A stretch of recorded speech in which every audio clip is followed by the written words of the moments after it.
ताज़ा तरीन अपलोड्स की नोटिफिकेशन हासिल करने के लिए हमारे चैनल को सब्सक्राइब करें और साथ में दिए गए घंटी के निशान को दबाना ना भूलें। राजा दंडधार भी एक रथी हैं। अपनी सेना के साथ वह भी संग्राम में अच्छा हाथ दिखावेगा। मेरे विचार से विहर्द बल और कौशल्य भी अच्छे रथी हैं। कृपाचार्य तो रथ यूथपतियों के अध्यक्ष ही हैं। वे अपने प्यारे प्राणों की भी बाजी लगाकर तुम्हारे शत्रुओं का संहार करेंगे। ये साक्षात स्वामी कार्तिकेय के समान अजय हैं।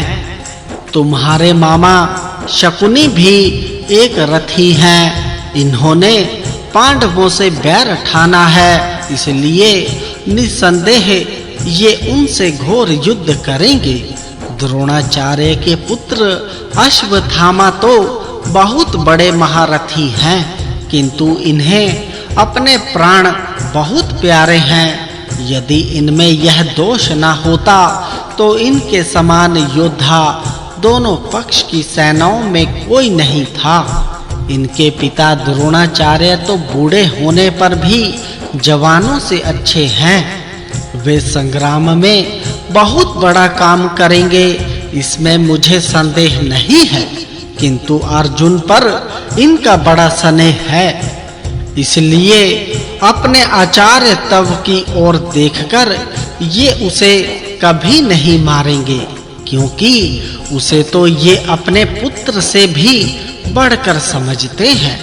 यूं तो संपूर्ण देवता, गंधर्व और मनुष्य मिलकर भी इनके सामने आवे तो ये अकेले ही रथ पर सवार होकर अपने दिव्य अस्त्रों से उन्हें तहस-नहस कर सकते हैं। इनके सिवा महाराज पौरव को भी मैं महारथी समझता हूँ। ये पंचाल वीरों का संहार करेंगे। राजपुत्र बृहद्बल भी एक सच्चा रथी है। वह काल के समान तुम्हारे शत्रुओं की सेना में घूमेगा। मेरे विचार से मधुवंशी राजा जलसंध भी रथी है। अपनी सेना के सहित वह भी प्राणों का मोह त्याग कर युद्ध करेगा। महाराज ब्राहिक तो अति रथी है। उन्हें मैं संग्राम में साक्षात यमराज के समान समझता हूँ। वे एक बार युद्ध में आकर फिर पीछे कदम नहीं रखते। सेनापति सत्यवान भी एक महारथी है। उसके हाथ से बड़े अद्भुत कर्म होंगे। राक्षस राज लंबुज तो महारथी है ही। यह सारी राक्षस सेना में सर्वोत्तम रथी और मायावी है, तथा पांडवों से इसकी बड़ी कट्टर शत्रुता है।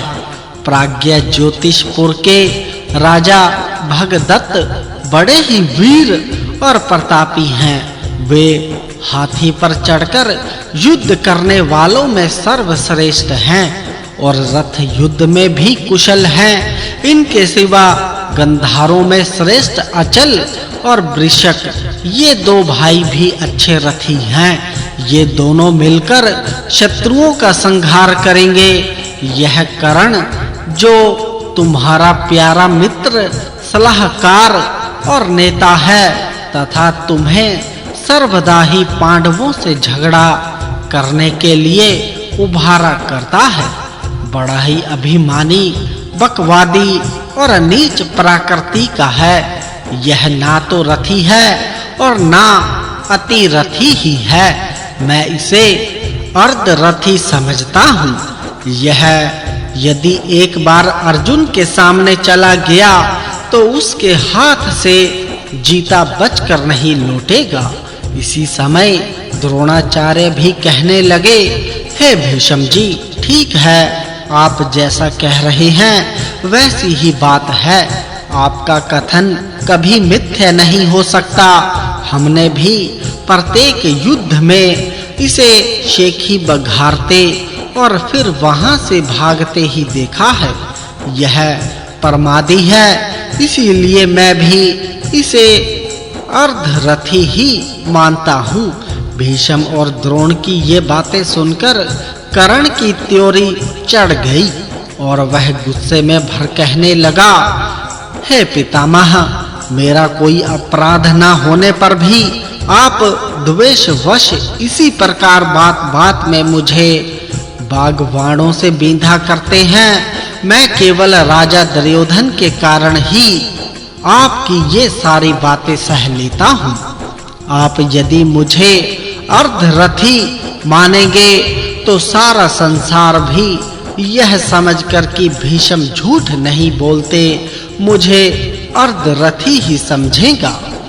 किंतु हे कुरुनंदन, अधिक आयु होने से, बाल पक जाने से अथवा धन या बहुत सा कुटुंब होने से किसी क्षत्रिय को महारथी नहीं कहा जाता। क्षत्रिय तो बल के कारण ही श्रेष्ठ माना जाता है। इसी प्रकार ब्राह्मण वेद मंत्रों के ज्ञान से, वैश्य अधिक धन से और शूद्र अधिक आयु होने से श्रेष्ठ समझे जाते हैं। आप राग द्वेष से भरे हैं, इसीलिए मोहवश मनमाने रूप से रथी अतिरथियों का विभाग किया करते हैं। महाराज हे दुर्योधन, आप जरा अच्छी तरह ठीक-ठीक विचार कीजिए। भीष्म जी का भाव बड़ा दूषित है और ये आपका अहित करने वाले हैं, इसलिए आप इन्हें त्याग दीजिए। कहाँ तो रथी और अतिरथियों का विचार और कहाँ ये अल्प बुद्धि वाले भीष्म। इन्हें भला इसका क्या विवेक हो सकता है। मैं तो अकेला ही सारी पांडव सेना के मुंह फेर दूंगा। भीष्म की आयु बीत चुकी है, इसीलिए काल की प्रेरणा से इनकी बुद्धि भी मोटी हो गई है। ये भला युद्ध मारकाट और सत्य परामर्श की बातें क्या समझें। शास्त्र ने केवल वृद्धों की बात पर ध्यान देने को ही कहा है, अति वृद्धों की बात पर नहीं, क्योंकि वे तो फिर बालकों के समान ही माने जाते हैं। यद्यपि मैं अकेला ही पांडवों की इस सेना को नष्ट कर दूंगा, किंतु सेनापति होने के कारण उसका यश तो भीष्म को ही मिलेगा। इसीलिए जब तक ये जीते हैं तब तक तो मैं किसी प्रकार युद्ध नहीं कर सकता। इनके मरने पर तो मैं सभी महारथियों के साथ लड़कर दिखा दूंगा। भीष्म जी ने कहा, हे सूत पुत्र, मैं आपस में फूट डलवाना नहीं चाहता, इसी से अब तक तू जीवित है। मैं बूढ़ा हूँ तो क्या हुआ, तू तो अभी बच्चा ही है। फिर भी मैं तेरी युद्ध की लालसा और जीवन की आशा को नहीं काट रहा हूँ। जमदग्नि नंदन परशुराम जी भी बड़े-बड़े अस्त्र शस्त्र बरसाकर मेरा कुछ नहीं बिगाड़ सके, तो तू भला क्या कर लेगा। अरे हे कलंक, यद्यपि भले आदमी अपने बल की अपने ही मुंह से बढ़ाई नहीं किया करते, तो भी तेरी करतूतों से उड़कर मुझे ये बातें कहनी ही पड़ती हैं। देख, जब काशी राज के यहाँ स्वयंवर हुआ था तो मैंने वहाँ इकट्ठे हुए सब राजाओं को जीतकर काशी राज की कन्याओं को हर लिया था। उस समय ऐसे हजारों राजाओं को मैंने अकेले ही युद्ध भूमि में परास्त कर दिया था। यह विवाद होता देखकर राजा दुर्योधन ने भीष्म जी से कहा, हे पितामह, आप मेरी ओर देखिए, आपके सिर पर बड़ा भारी काम आ पड़ा है।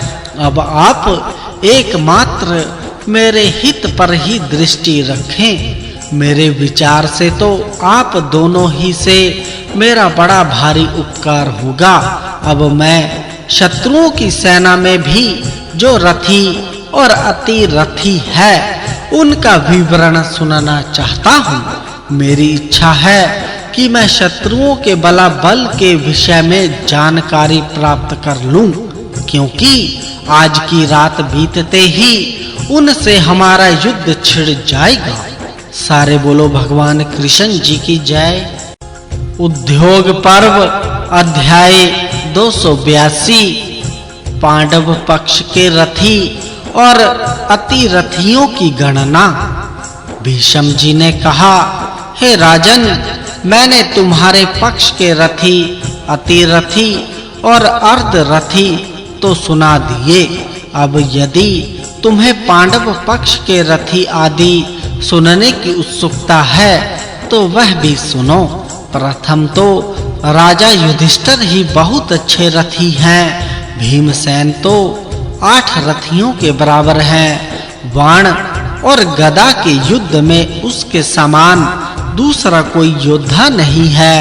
उसमें 10,000 हाथियों का बल है तथा वह बड़ा ही मानी और तेजस्वी है।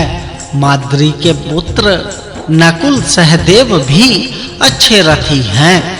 ये सब पांडव बाल्य अवस्था में ही तुम लोगों की अपेक्षा तेजी से दौड़ने, लक्ष्य भेदने, मर्म स्थानों को पीड़ित करने और पृथ्वी पर डालकर घसीटने में बड़े चढ़े थे। ये लोग रणभूमि में हमारी सेना को नष्ट कर डालेंगे। तुम इनसे युद्ध मत ठानो। अर्जुन को तो साक्षात श्री नारायण जी की सहायता प्राप्त है। दोनों पक्ष की सेनाओं में अर्जुन जैसा रथी कोई भी नहीं है। इस समय ही नहीं, मैंने तो भूतकाल में भी ऐसा कोई रथी नहीं सुना। वह यदि क्रोध करेगा तो तुम्हारी सारी सेना को विध्वंस कर डालेगा। अर्जुन का सामना या तो मैं कर सकता हूँ या आचार्य द्रोण। हमारे सिवा दोनों सेनाओं में तीसरा कोई भी वीर उसके आगे नहीं टिक सकता। किंतु हम दोनों भी अब बूढ़े हो गए हैं। अर्जुन तो युवा और सब प्रकार कार्य कुशल है। इनके सिवा द्रौपदी के 5 पुत्र महारथी हैं। विराट के पुत्र उत्तर को भी मैं अच्छा रथी मानता हूँ। महाबाहु अभिमन्यु तो रथ यूथपों के यूथों का भी अध्यक्ष है। वह युद्ध करने में स्वयं अर्जुन और श्री कृष्ण जी के समान है।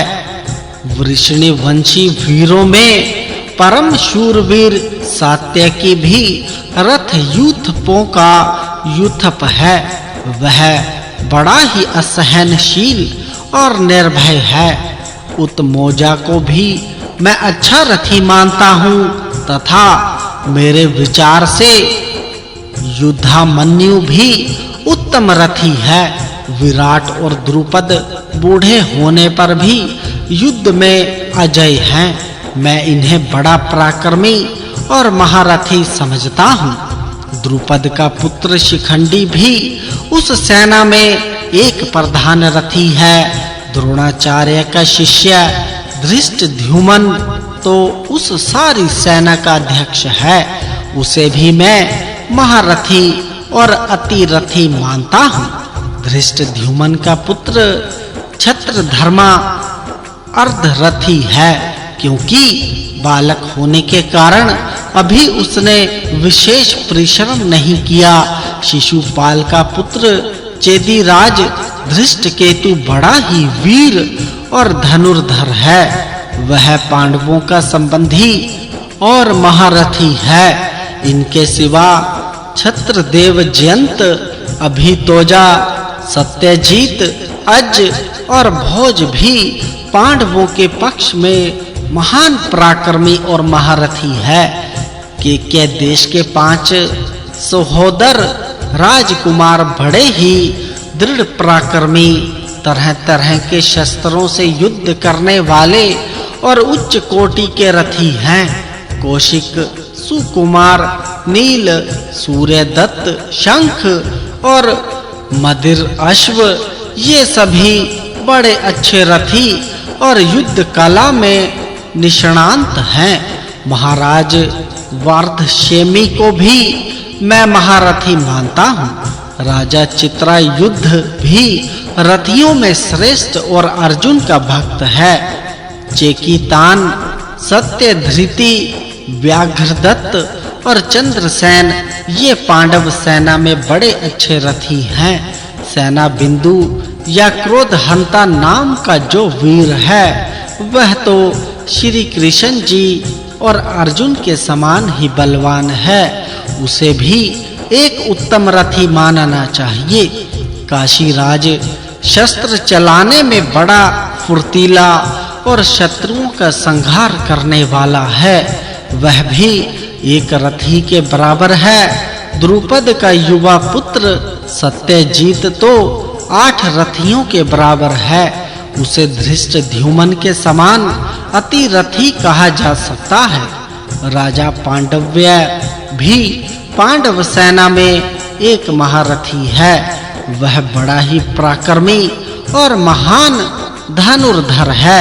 इनके सिवा श्रोणीमान और राजा वसुदान को भी मैं अति रथी मानता हूँ। पांडवों की ओर रोचमान भी एक महारथी है। पुरुजीत कुंती भोज बड़ा ही धनुर्धर और महाबली है। वह भीमसेन का मामा है। मेरे विचार से वह अति रथी है। भीमसेन का पुत्र राक्षस राज कटोत्कच बड़ा ही मायावी है।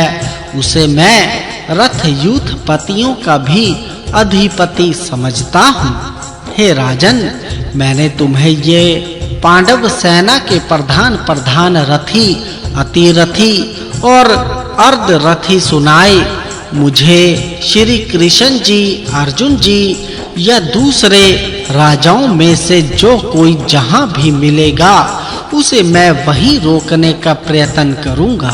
परंतु यदि द्रुपद पुत्र शिखंडी मेरे सामने आकर युद्ध करेगा तो उसे मैं नहीं मारूंगा, क्योंकि मैंने सब राजाओं के सामने अजन्म ब्रह्मचर्य की प्रतिज्ञा की है। अतः किसी स्त्री को अथवा जो पहले स्त्री रहा हो उस पुरुष को मैं कभी नहीं मार सकता। शायद तुमने सुना हो यह शिखंडी पहले स्त्री था।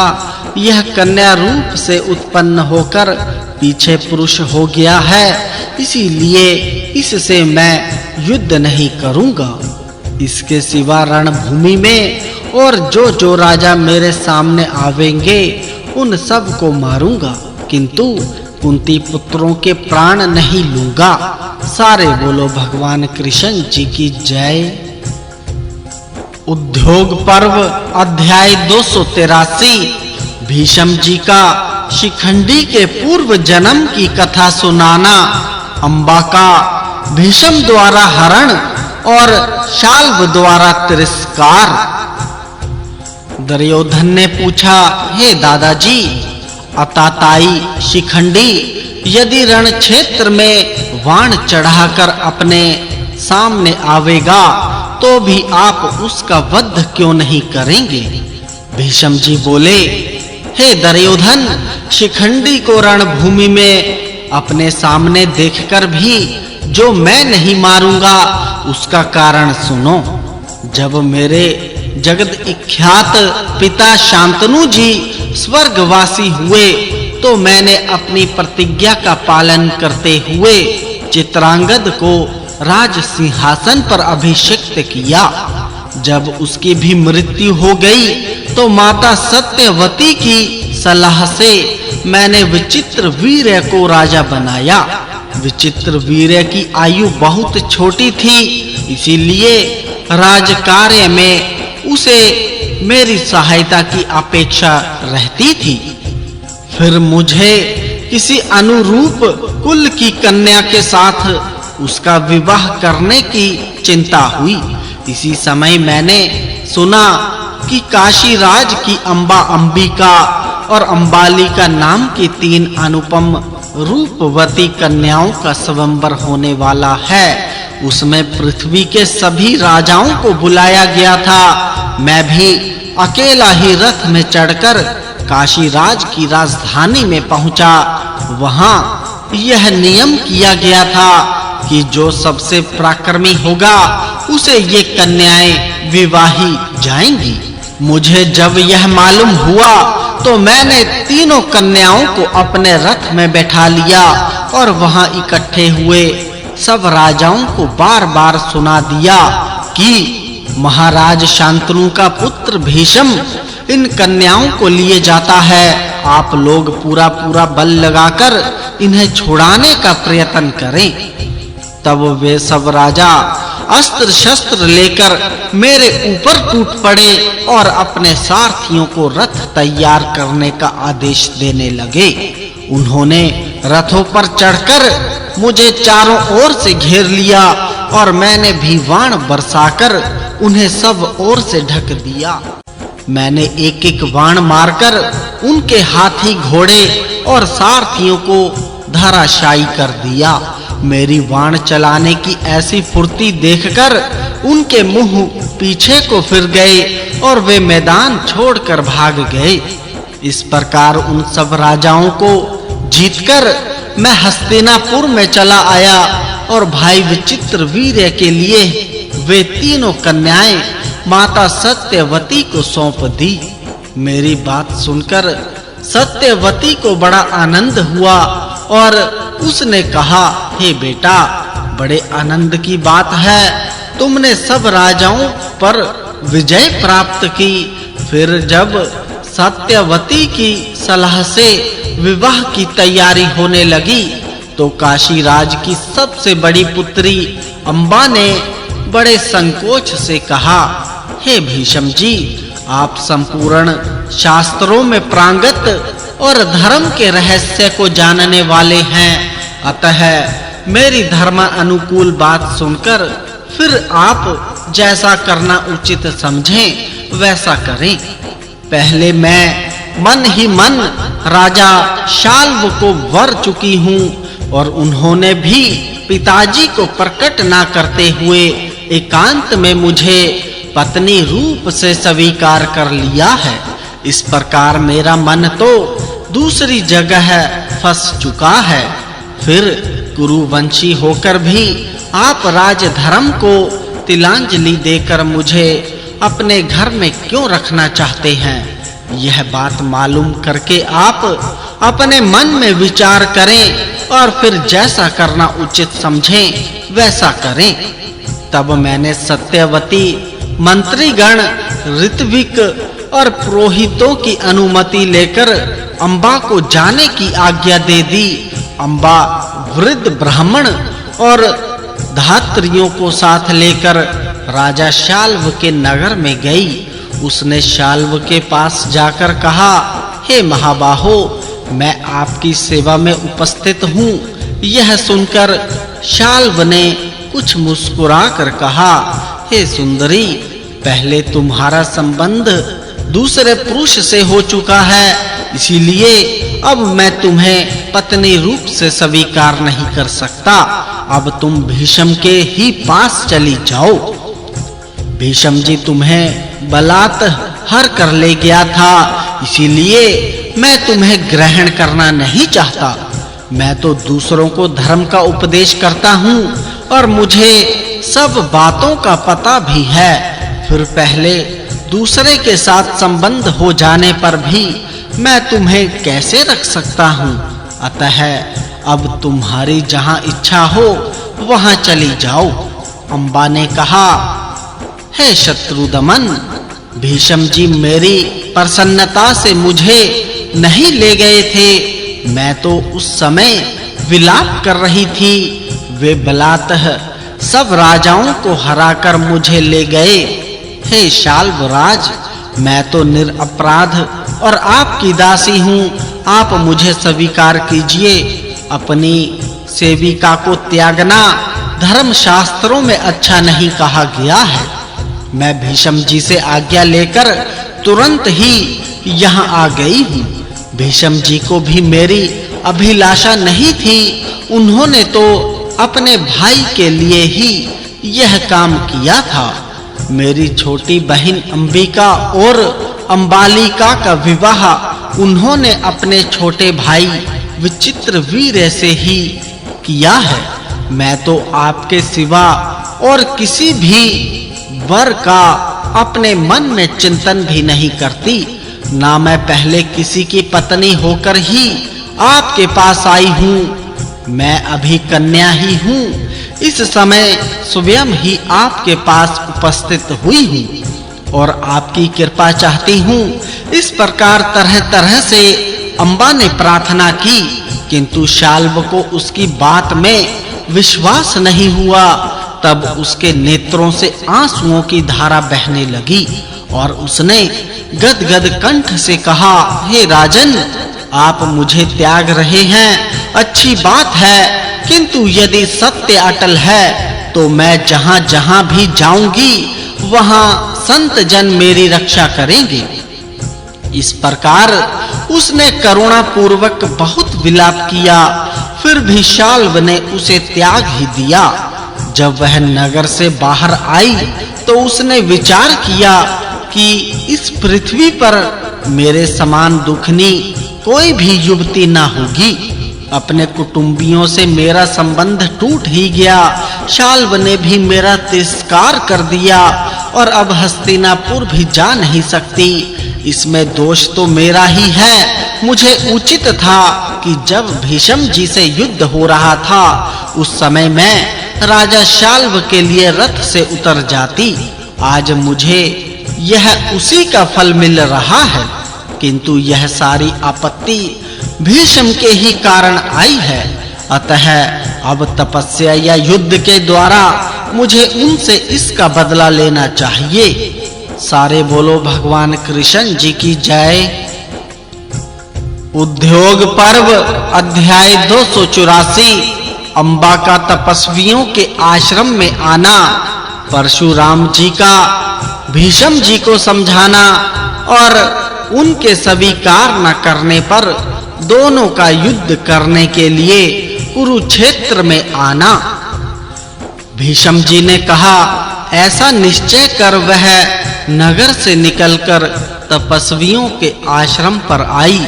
वह रात उसने वहीं व्यतीत की और उन ऋषियों को अपना सारा वृत्तांत सुना दिया। ऋषि लोग आपस में यह विचार करने लगे कि अब इस कन्या के लिए क्या करना चाहिए। उनमें से किन्हीं ने तो कहा कि इसे इसके पिता के यहाँ पहुंचा दो। कोई मेरे पास आकर समझाने का विचार प्रकट करने लगे और कोई बोले कि राजा शाल्व के पास जाकर उन्हें ही इससे विवाह करने की आज्ञा दी जाए। किंतु किन्हीं ने उसके विरुद्ध अपनी सम्मति प्रकट की। फिर उन सब तपस्वियों ने कहा, तेरे लिए तो पिता के आश्रय में रहना ही सबसे अच्छा होगा। इससे बढ़कर और कोई बात नहीं हो सकती। स्त्री के तो पति या पिता दो ही आश्रय हैं। अम्बा ने कहा, हे मुनिगण, अब मैं काशीपुरी में अपने पिता के घर लौटकर नहीं जा सकती। इससे अवश्य ही मुझे बंधु बांधवों का तिरस्कार सहना पड़ेगा। अब तो मैं तपस्या ही करूंगी, जिससे अगले जन्म में मुझे ऐसा दुर्भाग्य प्राप्त न हो। भीष्म जी कहते हैं, वे ब्राह्मण लोग इस प्रकार उस कन्या के विषय में विचार कर ही रहे थे कि इतने ही में वहां परम तपस्वी राज ऋषि होत्र वाहन आए। तपस्वियों ने स्वागत आसन और जल आदि से उनका सत्कार किया। जब वे आराम से बैठ गए तो उनके सामने ही मुनिगण फिर उस कन्या की बातें करने लगे। अम्बा और काशीराज के विषय में वे सब बातें सुनकर राज ऋषि होत्रवाहन को बड़ा खेद हुआ। होत्रवाहन अम्बा के नाना थे। उन्होंने उसे गोद में बैठाकर ठाठस बंधवाया और आरंभ से ही इस आपत्ति का पूरा वृत्तांत पूछा। अम्बा ने जैसा हुआ था सब विस्तार से सुना दिया। इससे राज ऋषि को बड़ा दुख और शोक हुआ और उन्होंने मन ही मन उस विषय में जो कर्तव्य था उसका निश्चय कर उससे कहा, हे बेटी, मैं तेरा नाना हूँ, तू अपने पिता के घर मत जा। मेरे कहने से तू जमद अग्नि नंदन परशुराम जी के पास जा। वे तेरे इस महान शोक और संताप को अवश्य दूर कर देंगे। वे सर्वदा महेंद्र पर्वत पर रहा करते हैं। वहां जाकर उन्हें प्रणाम करके तू मेरी ओर से सब बातें कह देना। मेरा नाम लेने से वे तेरा जो भी अभिष्ट होगा उसे पूरा कर देंगे। हे वत्से, वे मेरे बड़े ही प्रीति पात्र और स्नेही सखा हैं। जिस समय राज ऋषि होत्रवाहन अंबा से इस प्रकार कह रहे थे, उसी समय वहां परशुराम जी के प्रिय सेवक अकृतवर्ण आ गए। सब मुनियों ने उनका सत्कार किया और अकृतवर्ण जी ने भी मुनियों का यथा योग्य अभिवादन किया। जब सब लोग उन्हें चारों ओर से घेर कर बैठ गए तो महात्मा होत्रवाहन ने उनसे मुनिवर परशुराम जी का समाचार पूछा। अकृतवर्ण जी ने कहा कि श्री परशुराम जी आपसे मिलने के लिए कल प्रातःकाल ही यहाँ आ रहे हैं। वह दिन उन मुनियों को आपस में तरह-तरह की बातें करते हुए निकल गया। दूसरे दिन सवेरे ही शिष्यों से घिरे हुए भगवान परशुराम जी पधारे।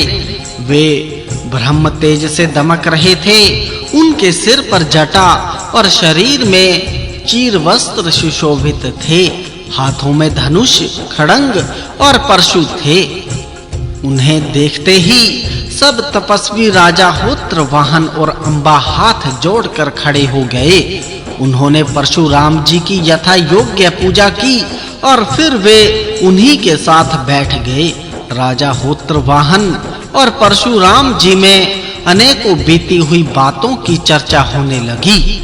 बात ही बात में राजा ने कहा, हे परशुराम जी, यह काशीराज की कन्या मेरी देवती है। इसका एक विशेष कार्य है, वह आप सुन लीजिए। तब परशुराम जी ने उससे कहा, हे बेटी, तेरा क्या काम है, बता तो। इस पर अंबा ने जैसा-जैसा हुआ था वह सब सुना दिया। तब उन्होंने कहा, मैं तुझे फिर भीष्म के पास भेज दूंगा। वह मैं जैसा कहूंगा वैसा ही करेगा। यदि उसने मेरी बात ना मानी तो मैं उसके मंत्रियों सहित उसे भस्म कर दूंगा। अंबा ने कहा, आप जैसा उचित समझें वैसा करें। मेरे इस संकट के मूल कारण तो ब्रह्मचारी भीष्म जी ही हैं। उन्हीं ने मुझे बलात् अपने अधीन कर लिया था, अतः आप उन्हें नष्ट कर डालिए। अंबा के ऐसा कहने पर श्री परशुराम जी उसे तथा उन ब्रह्म ज्ञानी ऋषियों को साथ ले कुरुक्षेत्र में आए। वहां वे सरस्वती नदी के तीर पर ठहर गए। तीसरे दिन उन्होंने मेरे पास यह संदेश भेजा कि मैं तुम्हारे पास एक विशेष कार्य से आया हूँ। तुम मेरा वह प्रिय कार्य कर दो। अपने देश में श्री परशुराम जी के पधारने का समाचार सुनकर मैं तुरंत ही बड़े प्रेम से उनसे मिलने गया। मेरे साथ अनेकों ब्राह्मण, ऋत्विज और पुरोहित भी थे तथा उनके सत्कार के लिए मैं एक गौ भी ले गया था। प्रतापी परशुराम जी ने मेरी पूजा स्वीकार की और मुझसे कहा, हे भीष्म, जब तुम्हें स्वयं विवाह करने की इच्छा नहीं थी तो तुम इस काशीराज की पुत्री को क्यों हर ले गए थे और फिर इसे त्याग क्यों दिया? देखो, तुम्हारा स्पर्श होने से अब यह स्त्री धर्म से भ्रष्ट हो गई है। इसी से राजा शाल्व ने इसे स्वीकार नहीं किया। अतः अब अग्नि को साक्षी बनाकर तुम ही इसे ग्रहण करो। तब मैंने उनसे कहा, हे भगवन, अब मैं अपने भाई के साथ इसका विवाह किसी प्रकार नहीं कर सकता, क्योंकि इसने स्वयं ही पहले मुझसे कहा था कि मैं तो शाल्व की हो चुकी हूँ। तब मेरी आज्ञा लेकर ही यह शाल्व के नगर में गई थी। मैं भय, निंदा, अर्थ, लोभ या किसी कामना से अपने शास्त्र धर्म से विचलित नहीं हो सकता। मेरी बात सुनकर परशुराम जी की आंखें क्रोध से चंचल हो उठी और वे बार-बार कहने लगे, यदि तुम मेरी यह आज्ञा पालन नहीं करोगे तो मैं तुम्हारे मंत्रियों के सहित तुम्हें नष्ट कर दूंगा। मैंने भी बार-बार मीठी वाणी में उनसे प्रार्थना की, किंतु वे शांत न हुए।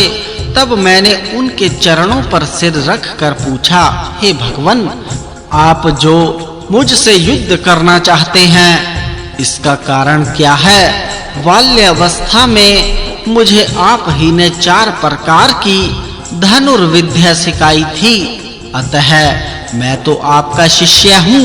परशुराम जी ने क्रोध से आंखें लाल करके कहा, हे भीष्म, तुम मुझे गुरु समझते हो, फिर भी मेरी प्रसन्नता के लिए इस काशीराज की कन्या को स्वीकार नहीं करते।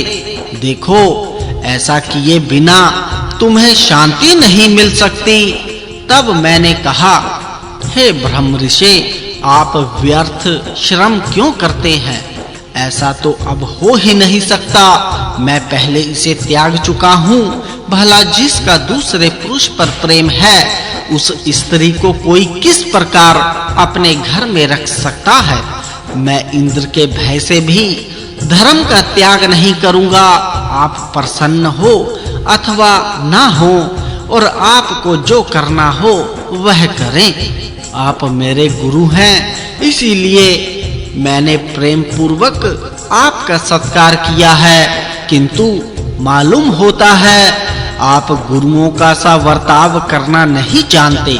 इसीलिए मैं आपके साथ युद्ध करने के लिए भी तैयार हूँ।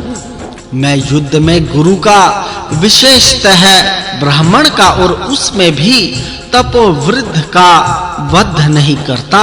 इसी से मैं आपकी बातों को सह रहा हूँ, किंतु धर्म शास्त्रों ने ऐसा निश्चय किया है कि जो क्षत्रिय के समान ही हथियार उठाकर सामने आए हुए ब्राह्मण को, जबकि वह डटकर युद्ध कर रहा हो, मैदान छोड़कर भाग ना रहा हो, मार डालता है, उसे ब्रह्म हत्या नहीं लगती। मैं भी क्षत्रिय हूँ और शास्त्र धर्म में ही स्थित हूँ।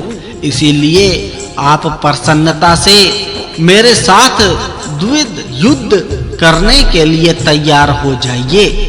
आप जो बहुत दिनों से डींग हाका करते हैं कि मैंने अकेले ही पृथ्वी के सारे क्षत्रिय जीत लिए हैं, सो सुनिए। उस समय भीष्म या भीष्म के समान कोई क्षत्रिय उत्पन्न नहीं हुआ होगा। तेजस्वी वीर तो पीछे उत्पन्न हुए हैं, आप तो घास फूस में ही प्रज्वलित होते रहे हैं। जो आपके युद्धाभिमान और युद्ध लिप्सा को अच्छी तरह नष्ट कर सकता है, उस भीष्म का जन्म तो अब हुआ है।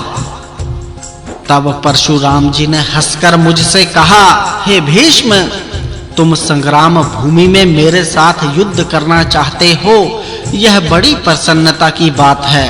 अच्छा, लो मैं कुरुक्षेत्र को चलता हूँ, तुम भी वहीं आ जाना।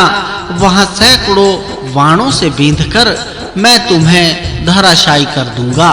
उस दिन दशा में तुम्हें तुम्हारी माता गंगा देवी भी देखेगी। चलो, रथ आदि युद्ध की सब सामग्री ले चलो।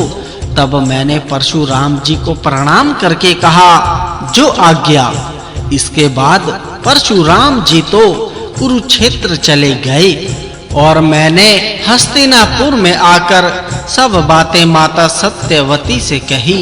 माता ने मुझे आशीर्वाद दिया और मैं ब्राह्मणों से पुण्य वाचन एवं स्वास्थ्य वाचन करा हस्तिनापुर से निकलकर कुरुक्षेत्र की ओर चल दिया। उस समय ब्राह्मण लोग जय हो इस प्रकार आशीर्वाद देते हुए मेरी स्तुति कर रहे थे। कुरुक्षेत्र में पहुंचकर हम दोनों युद्ध के लिए पराक्रम करने लगे। मैंने परशुराम जी के सामने खड़े होकर अपना श्रेष्ठ शंख बजाया। उस समय ब्राह्मण, वनवासी, तपस्वी और इंद्र के सहित सब देवता वहां आकर वह दिव्य युद्ध देखने लगे। बीच-बीच में दिव्य पुष्पों की वर्षा होने लगी। जहां-तहां दिव्य बाजे बजने लगे और मेघों का शब्द होने लगा। परशुराम जी के साथ जो तपस्वी आए थे वे भी युद्ध भूमि को घेरकर उसके दर्शक बन गए। इसी समय समस्त भूतों का हित चाहने वाली माता गंगा मूर्तिमती होकर मेरे पास आई और कहने लगी, हे बेटा, यह तुमने क्या करने का विचार किया है? मैं अभी परशुराम जी के पास जाकर प्रार्थना करती हूँ कि भीष्म तो आपका शिष्य है, उसके साथ आप युद्ध ना करें। तुम परशुराम जी के साथ युद्ध करने का हठ मत करो। क्या तुम्हें यह मालूम नहीं है कि वे क्षत्रियों का नाश करने वाले और साक्षात श्री महादेव जी के समान शक्तिशाली हैं? जो इस प्रकार उनसे लोहा लेने के लिए तैयार हो गए हो। तब मैंने दोनों हाथ जोड़कर माता को प्रणाम किया और परशुराम जी से मैंने जो कुछ कहा था वह सब सुना दिया। साथ ही अंबा की जो करतूत थी वह भी सुना दी। तब माता गंगा जी परशुराम जी के पास गई और उनसे क्षमा मांगती हुई कहने लगी, हे मुने, आप अपने शिष्य भीष्म के साथ युद्ध न करें। परशुराम जी ने कहा, तुम भीष्म को ही रोको, वह मेरी एक बात नहीं मानता, इसी से मैं युद्ध करने के लिए आया हूँ। अब गंगा जी पुत्र स्नेह के कारण फिर मेरे पास आई, किंतु मैंने उनकी बात स्वीकार नहीं की। इतने ही में महातपस्वी परशुराम जी रणभूमि में दिखाई दिए और उन्होंने युद्ध के लिए मुझे ललकारा। सारे बोलो भगवान कृष्ण जी की जय। उद्योग पर्व अध्याय 285 भीष्म जी और परशुराम जी का युद्ध और उसकी समाप्ति। भीष्म जी कहते हैं, हे राजन, तब मैंने रणभूमि में खड़े हुए परशुराम जी से कहा, हे मुने, आप पृथ्वी पर खड़े हैं, इसीलिए मैं रथ में चढ़कर आपके साथ युद्ध नहीं कर सकता। यदि आप मेरे साथ युद्ध करना चाहते हैं तो रथ पर चढ़ जाइए और कवच धारण कर लीजिए। परशुराम जी ने मुस्कुराकर कहा, हे भीष्म, पृथ्वी ही मेरा रथ है, वेद घोड़े हैं, वायु सारथी है और वेद माता गायत्री, सावित्री एवं सरस्वती कवच है। उनके द्वारा अपने शरीर को सुरक्षित करके ही मैं युद्ध करूंगा। ऐसा कहकर परशुराम जी ने भीषण बाण वर्षा करके मुझे सब ओर से ढक दिया। इसी समय मैंने देखा कि वे रथ पर चढ़े हुए हैं। उसे उन्होंने मन से ही प्रकट किया था। वह बड़ा ही विचित्र और नगर के समान विशाल था। उसमें सब प्रकार के उत्तम अस्त्र शस्त्र रखे थे और दिव्य घोड़े जुते हुए थे। उनके शरीर पर सूर्य जी और चंद्रमा जी के चिन्हों से सुशोभित कवच था।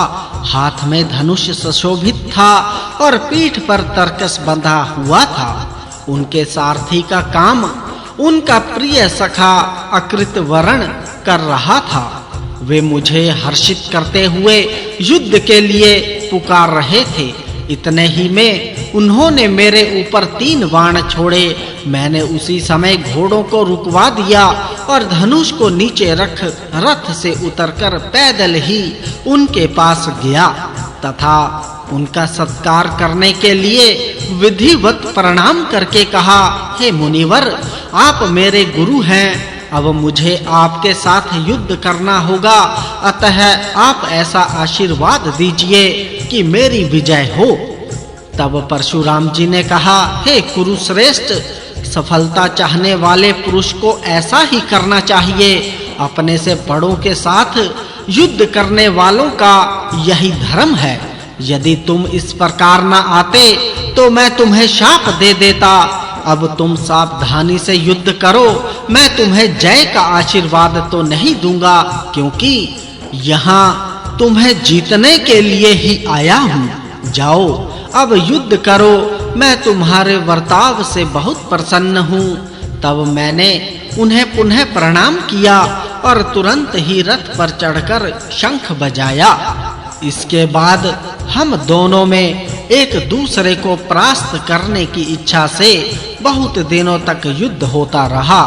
इस युद्ध में परशुराम जी ने मेरे ऊपर 169 बाण छोड़े। तब मैंने भाले की जाति का एक तीक्ष्ण बाण छोड़कर उनके धनुष का किनारा काटकर गिरा दिया और 100 बाण छोड़कर उनके शरीर को बींध दिया। उनसे पीड़ित होकर वे अचेत से हो गए। इससे मुझे बड़ी दया आई और धैर्य धारण करके कहा, युद्ध और शास्त्र धर्म को धिक्कार है। इसके बाद मैंने उन पर और बाण नहीं छोड़े। इतने ही में दिन ढलने पर सूर्य देव पृथ्वी को संतप्त करके अस्तांचल की ओर चले गए और हमारा युद्ध बंद हो गया। दूसरे दिन सूर्य उदय होने पर फिर युद्ध आरंभ हुआ। प्रतापी परशुराम जी मेरे ऊपर दिव्य अस्त्र छोड़ने लगे, किंतु मैंने अपने साधारण अस्त्रों से ही उन्हें रोक दिया। फिर मैंने परशुराम जी पर वायव्य अस्त्र छोड़ा, पर उन्होंने उसे गुवाहक अस्त्र से काट दिया। इसके बाद मैंने अभिमंत्रित करके अग्नि अस्त्र का प्रयोग किया। उसे भगवान परशुराम जी ने वारुण अस्त्र से रोक दिया। इस प्रकार मैं परशुराम जी के दिव्य अस्त्रों को रोकता रहा और शत्रु दमन परशुराम जी मेरे दिव्य अस्त्रों को विफल करते रहे। तब उन्होंने क्रोध में भरकर मेरी छाती में बाण मारे। इससे मैं रथ पर गिर गया। उस समय मुझे अचेत देखकर तुरंत ही सारथी रणभूमि से अलग ले गया। चेत होने पर जब मुझे सब बातों का पता लगा तो मैंने सारथी से कहा, हे सारथे, अब मैं तैयार हूँ। तू मुझे परशुराम जी के पास ले चल। बस सारथी तुरंत ही मुझे लेकर चल दिया और कुछ ही देर में मैं परशुराम जी के सामने पहुंच गया। वहां पहुंचते ही मैंने उनका अंत करने के विचार से एक चमचमाता हुआ काल के समान कराल बाण छोड़ा। उसकी गहरी चोट खाकर परशुराम जी अचेत होकर रणभूमि में गिर गए। इससे सब लोग घबरा कर हाहाकार करने लगे। मूर्छा टूटने पर वे खड़े हो गए और अपने धनुष पर बाण चढ़ा बड़ी विहलता से कहने लगे, हे भीष्म, खड़ा तो रह, अब मैं तुझे नष्ट किए देता हूँ। धनुष से छूटने पर वह बाण मेरे दाएं कंधे में लगा। उसके प्रहार से मैं झोंके खाते हुए वृक्ष के समान बड़ा ही विकल हो गया। फिर मैं भी बड़ी फुर्ती से बाण बरसाने लगा, किंतु वे बाण अंतरिक्ष में ही रह गए। इस प्रकार मेरे और परशुराम जी के बाणों ने आकाश को ऐसा ढांप लिया कि पृथ्वी पर सूर्य का ताप पड़ना बंद हो गया और वायु की गति रुक गई। इस प्रकार असंख्य बाण पृथ्वी पर गिरने लगे। परशुराम जी ने क्रोध में भरकर मुझ पर असंख्य बाण छोड़े और मैंने अपने सर्प के समान बाणों से उन्हें काट-काट कर पृथ्वी पर गिरा दिया। इसी तरह अगले दिन भी हमारा घोर संग्राम होता रहा। परशुराम जी बड़े शूरवीर और दिव्य अस्त्रों के पारदर्शी थे। वे रोज-रोज मेरे ऊपर दिव्य अस्त्रों का ही प्रयोग करते, किंतु मैं उन्हें अपने प्राणों की बाजी लगाकर उनके विरोधी अस्त्रों से नष्ट कर देता था। इस प्रकार जब मैंने अस्त्रों से ही उनके अनेकों दिव्य अस्त्रों को नष्ट कर दिया तो वे बड़े ही कुपित हुए और प्राणपण से मेरे साथ युद्ध करने लगे। दिन भर बड़ा ही भीषण युद्ध हुआ। आकाश में धूल छाई हुई थी।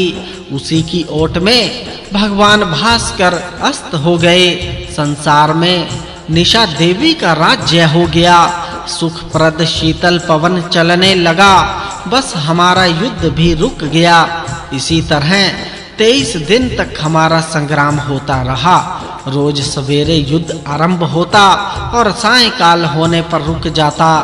उस रात में ब्राह्मण, पितृ और देवता आदि को नमस्कार कर एकांत में शैया पर पड़ा विचारने लगा कि परशुराम जी से मेरा भीषण युद्ध होते आज बहुत दिन बीत गए।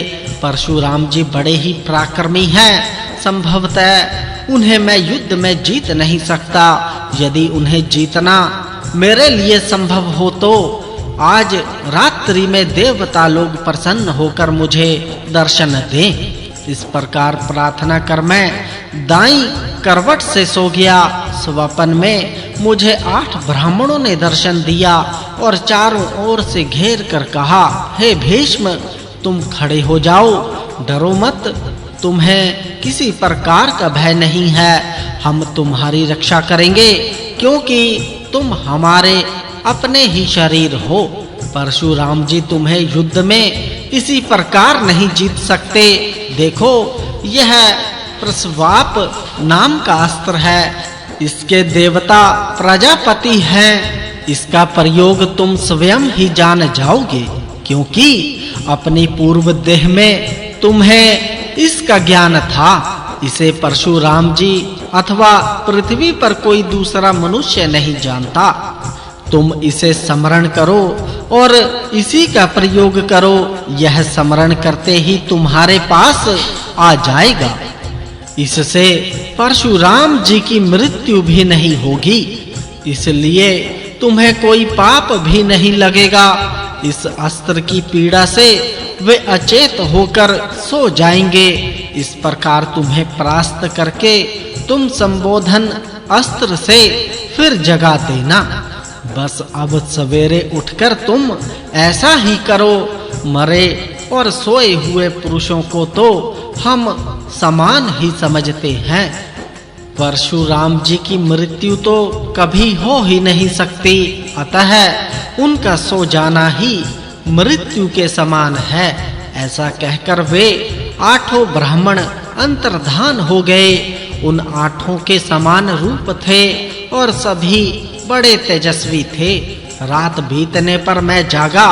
उस समय इस स्वप्न की याद आने से मुझे बड़ी प्रसन्नता हुई। थोड़ी देर में हमारा तुमुल युद्ध छिड़ गया।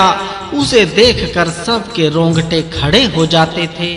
परशुराम जी मेरे ऊपर वाणों की वर्षा करने लगे और मैं अपने वाण समूह से उसे रोकता रहा। इतने ही में उन्होंने अत्यंत क्रोध में भरकर मेरे ऊपर एक काल के समान कराल वाण छोड़ा। वह सर्प के समान सनसनाता हुआ वाण मेरी छाती में लगा। इससे मैं लहूलुहान होकर पृथ्वी पर गिर गया। चेत होने पर मैंने एक वज्र के समान प्रज्वलित शक्ति छोड़ी। वह उन विप्रवर की छाती में जाकर लगी। इससे वे तिल मिला उठे और कष्ट से कांपने लगे। सावधान होने पर उन्होंने मेरे ऊपर ब्रह्म अस्त्र छोड़ा। उसे नष्ट करने के लिए मैंने भी ब्रह्म अस्त्र का ही प्रयोग किया। उसने प्रज्वलित होकर प्रलय काल का सादृश्य उपस्थित कर दिया। वे दोनों ब्रह्म अस्त्र बीच ही में टकरा गए। इससे आकाश में बड़ा भारी तेज प्रकट हो गया। उसकी ज्वाला से सभी प्राणी विकल हो गए तथा उनके तेज से संतप्त होकर ऋषि मुनि, गंधर्व और देवताओं को भी बड़ी पीड़ा होने लगी। पृथ्वी डगमगाने लगी और सभी प्राणियों को बड़ा कष्ट हुआ। आकाश में आग लग गई। 10 दिशाओं में धुआं भर गया तथा देवता, असुर और राक्षस हाहाकार करने लगे। इसी समय मेरा विचार प्रस्वापास्त्र छोड़ने का हुआ और संकल्प करते ही वह मेरे मन में प्रकट हो गया। उसे छोड़ने के लिए उठाते ही आकाश में बड़ा कोलाहल होने लगा और नारद जी ने मुझसे कहा, हे कुरुनंदन, देखो आकाश में खड़े ये देवता लोग तुम्हें रोकते हुए कह रहे हैं कि तुम प्रस्ताव पात्र का प्रयोग मत करो। परशुराम जी तपस्वी ब्रह्मज्ञ ब्राह्मण और तुम्हारे गुरु हैं, तुम्हें किसी भी प्रकार उनका अपमान नहीं करना चाहिए। इसी समय मुझे आकाश में वे 8 ब्रह्मवादी ब्राह्मण दिखाई दिए। उन्होंने मुस्कुराते हुए मुझसे धीरे से कहा, हे भरत श्रेष्ठ, जैसा नारद जी कहते हैं वैसा ही करो। इनका कथन लोगों के लिए बड़ा कल्याणकारी है। तब मैंने उस महान अस्त्र को धनुष से उतार लिया और विधिवत ब्रह्मास्त्र को ही प्रकट किया। मैंने परशुपास्त्र को उतार लिया है। यह देखकर परशुराम जी बड़े प्रसन्न हुए और सहसा कह उठे कि मेरी बुद्धि कुंठित हो गई है। भीष्म ने मुझे परास्त कर दिया है। इतने ही में उन्हें अपने पिता जमदग्नि जी और माननीय पितामह दिखाई दिए। वे कहने लगे, हे भाई, अब ऐसा साहस फिर कभी मत करना। युद्ध करना क्षत्रियों का तो कुल धर्म है। ब्राह्मणों का परम धन तो स्वाध्याय और व्रतचर्या ही है। भीष्म जी के साथ इतना युद्ध करना ही बहुत है। अधिक हठ करने से तुम्हें नीचा देखना पड़ेगा। इसलिए अब तुम रणभूमि से हट जाओ। इस धनुष को त्याग कर घोर तपस्या करो। देखो, इस समय भीष्म को भी देवताओं ने ही रोक दिया है। फिर उन्होंने बार-बार मुझसे भी कहा, परशुराम तुम्हारे गुरु हैं, तुम उनके साथ युद्ध मत करो। संग्राम में परशुराम जी को परास्त करना तुम्हारे लिए उचित नहीं है। पितरों की बात सुनकर परशुराम जी ने कहा, मेरा यह नियम है, मैं युद्ध में पीछे पैर नहीं रख सकता। पहले भी मैंने कभी संग्राम में पीठ नहीं दिखाई। हाँ, यदि भीष्म जी की इच्छा हो तो वह भले ही युद्ध का मैदान छोड़ दें। हे दुर्योधन, तब वे ऋचिक आदि मुनिगण नारद जी के साथ मेरे पास आए और कहने लगे, हे तात, तुम ब्राह्मण परशुराम का मान रखो और युद्ध बंद कर दो। तब मैंने शास्त्र धर्म का विचार करके उनसे कहा, हे मुनिगण, मेरा यह नियम है कि पीठ पर वाणों की बौछार सहते हुए युद्ध से कभी मुख नहीं मोड़ सकता। मेरा यह निश्चित विचार है कि लोभ से, कृपणता से, भय से या धन के लोभ से मैं अपने सनातन धर्म का त्याग नहीं करूंगा। इस समय नारद आदि मुनिगण और मेरी माता भगीरथी भी रणभूमि में विद्यमान थी। मैं उसी प्रकार धनुष चढ़ाए युद्ध का दृढ़ निश्चय किए खड़ा रहा। तब उन सब ने परशुराम जी से कहा, हे भृगुनंदन, ब्राह्मणों का हृदय ऐसा विनय शून्य नहीं होना चाहिए। इसीलिए अब तुम शांत हो जाओ, युद्ध करना बंद करो, ना तो भीष्म का तुम्हारे हाथ से मारा जाना उचित है और ना भीष्म को ही तुम्हारा वध करना चाहिए। ऐसा कहकर उन्होंने परशुराम जी से शस्त्र रखवा दिए। इतने ही में मुझे वे 8 ब्रह्मवादी फिर दिखाई दिए। उन्होंने मुझसे प्रेम पूर्वक कहा, हे महाबाहो, तुम परशुराम जी के पास जाओ और लोक का मंगल करो।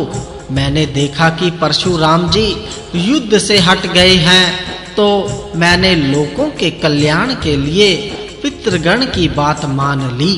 परशुराम जी बहुत घायल हो गए थे।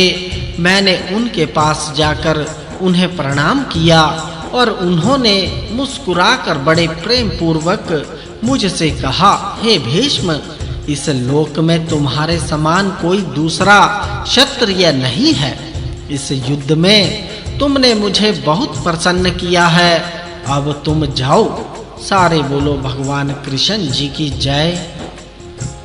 उद्योग पर्व अध्याय 286। भीष्म जी का वध करने के लिए अम्बा की तपस्या।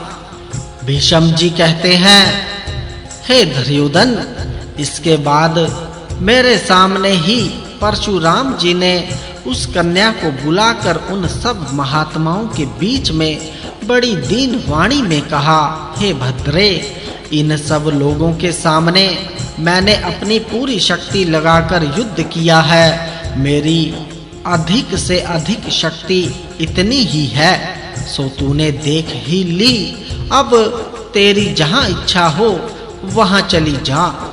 इसके सिवा बता, मैं तेरा और क्या कार्य करूं? मेरे विचार से तो अब तू भीष्म की ही शरण ले। इसके सिवा तेरे लिए कोई और उपाय तो दिखाई नहीं देता। मुझे तो भीष्म ने बड़े-बड़े अस्त्रों का प्रयोग करके युद्ध में परास्त कर दिया है। तब उस कन्या ने कहा, हे भगवन, आपने जैसा कहा है ठीक ही है। आपने अपने बल और उत्साह के अनुसार मेरा काम करने में कोई कसर नहीं रखी, परंतु अंत में आप युद्ध में भीष्म से बढ़ नहीं सके। तथापि अब मैं फिर किसी प्रकार भीष्म के पास नहीं जाऊंगी। अब मैं ऐसी जगह जाऊंगी जहां रहने से मैं स्वयं ही भीष्म का युद्ध में संहार कर सकूं। ऐसा कहकर वह कन्या मेरे नाश के लिए तप करने का विचार करके वहां से चली गई।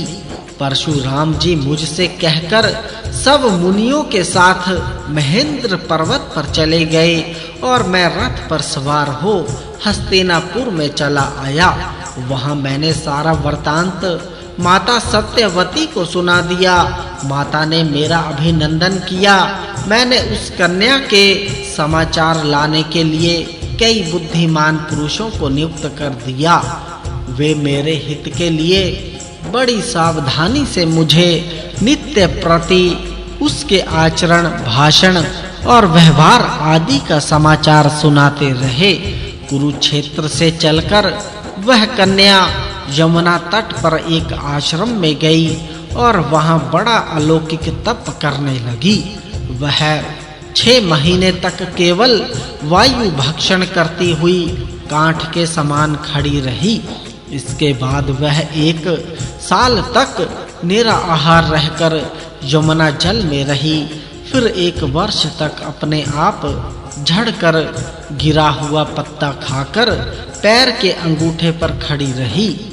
इस प्रकार 12 वर्ष तपस्या करके उसने आकाश और पृथ्वी को संतप्त कर दिया। इसके पश्चात वह 8वें या 10वें महीने जल पीकर निर्वाह करने लगी। फिर तीर्थ सेवन के लोभ से इधर-उधर घूमती वह वत्स देश में पहुंची। वहां अपने तप के प्रभाव से वह आधे शरीर से तो अम्बा नाम की नदी हो गई और आधे अंग से वत्स देश के राजा की कन्या होकर उत्पन्न हुई। इस जन्म में भी उसे तप का आग्रह करते देख समस्त तपस्वियों ने उसे रोका और कहा कि तुझे क्या करना है।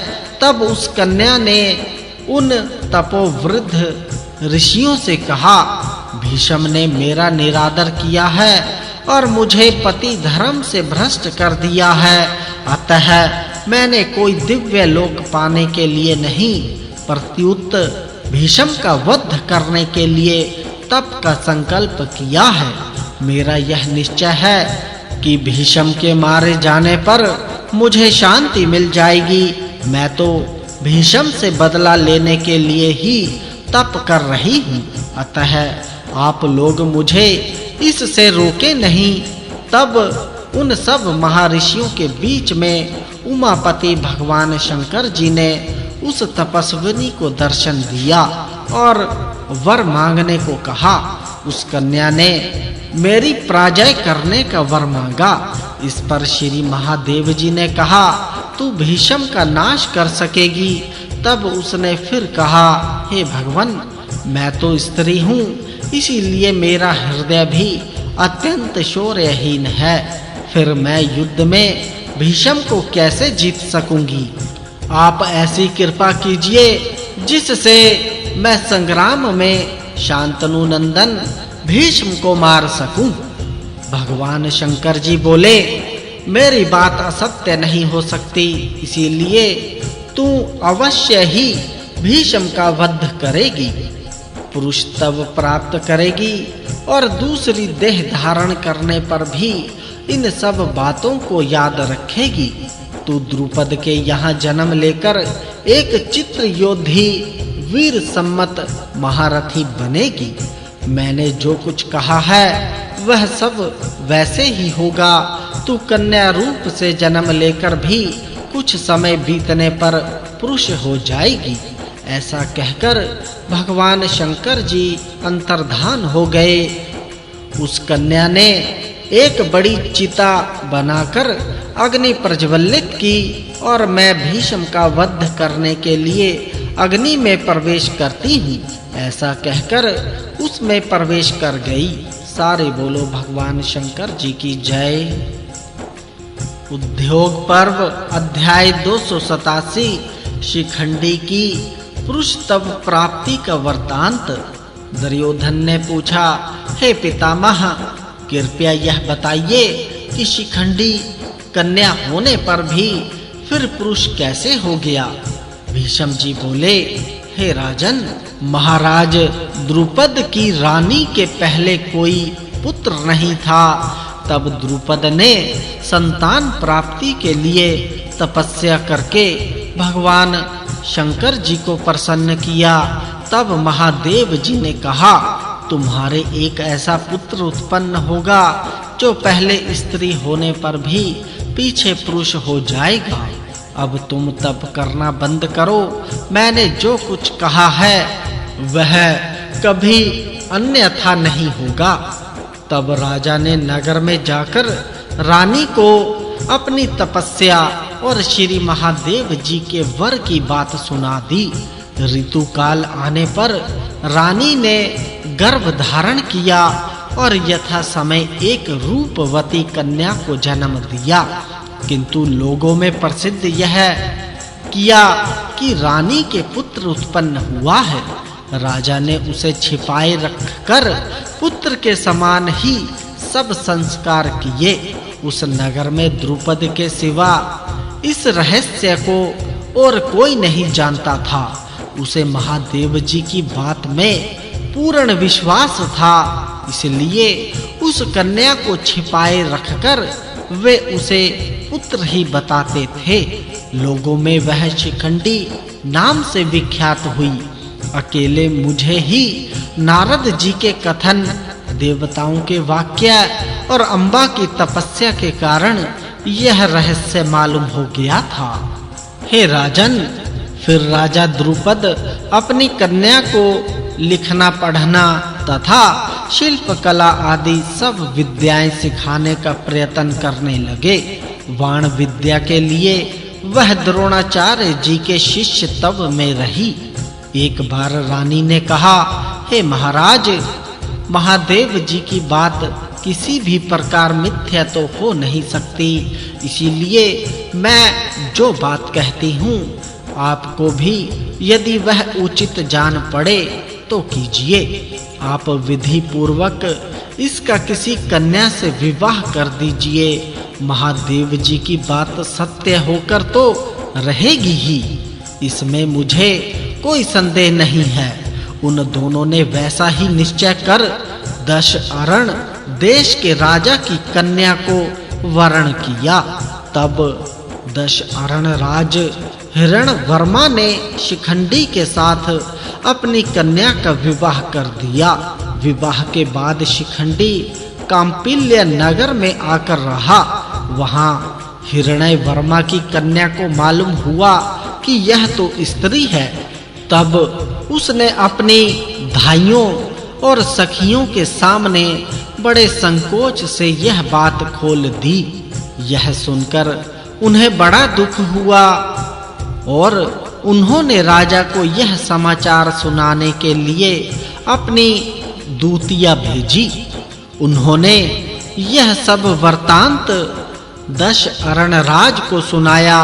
सुनते ही राजा बड़े क्रोध में भर गया और उसने द्रुपद के पास अपना दूत भेजा। दूत ने राजा द्रुपद के पास आ उन्हें एकांत में ले जाकर कहा, हे राजन, आपने दशअरणराज को धोखा दिया है, इसीलिए उन्होंने बड़े क्रोध में भरकर कहा है कि तुमने मोहवश अपनी कन्या के साथ मेरी कन्या का विवाह कराकर मेरा बड़ा अपमान किया है। तुम्हारा यह विचार बड़ा ही खोटा था, इसीलिए अब तुम इस धोखे का फल भोगने को तैयार हो जाओ। अब तुम्हारे कुटुंब और मंत्रियों सहित तुम्हें नष्ट कर दूंगा। हे राजन, दूत की यह बात सुनकर पकड़े हुए चोर के समान द्रुपद का मुंह बंद हो गया। उन्होंने ऐसी बात नहीं है यह कहकर उस दूत के द्वारा अपने समधि के मनाने के लिए बड़ा प्रयत्न किया, किंतु हिरण्यवर्मा ने फिर भी पक्का पता लगा लिया कि वह पंचाल राज की पुत्री ही है। इसीलिए वह तुरंत ही पंचाल देश पर चढ़ाई करने के लिए नगर से बाहर निकल पड़ा। उस समय उसके साथी राजाओं ने यही निश्चय किया कि यदि शिखंडी कन्या हो तो हम लोग पंचाल राज को कैद करके अपने नगर में ले आएंगे तथा पंचाल देश में दूसरे राजा को गद्दी पर बैठा देंगे। फिर द्रुपद और शिखंडी को मार डालेंगे।